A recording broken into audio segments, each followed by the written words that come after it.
حضرت اسما رضی اللہ تعالیٰ عنہ نے اپنے بیٹے عبداللہ ابن زبیر رضی اللہ تعالیٰ عنہ کو شہادت کے لیے تیار کیا اور فرمایا، میرا بیٹے، تیری شہادت مجھے بہت پسند ہے۔ اگر تو اللہ کے نام پر مر رہا ہے تو اس میں غم کی کیا بات ہے؟ کہنے لگے، اماں پھر مجھ سے گلے ملنے میری آج واپسی نہیں ہوگی۔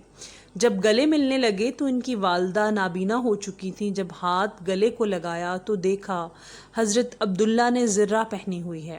کہنے لگی، بیٹا، ایک طرف تو اللہ کے نام پر مرنا چاہتے ہو اور دوسری طرف زرہ پہنی ہوئی ہے، یہ زرہ کیوں پہنی ہوئی ہے؟ اسے اتارو بیٹے۔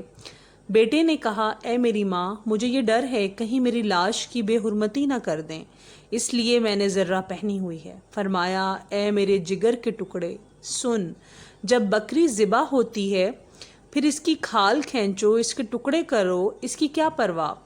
جب تو اپنے رب کے پاس پہنچ جائے گا تو تیرے جسم سے جو مرضی کریں، اس کی کیا پرواہ ہے؟ اپنے ہاتھ سے بیٹے کے زرہ اتروائی، ایک کرتے اور دھوتی میں روانہ کیا۔ اب دونوں ہاتھوں میں تلواریں لے کر اللہ کا شیر میدان میں نکلا۔ سبحان اللہ۔ اسلامک ویڈیوز کی سپورٹ کے لیے چینل کو سبسکرائب کر دیں۔ شکریہ۔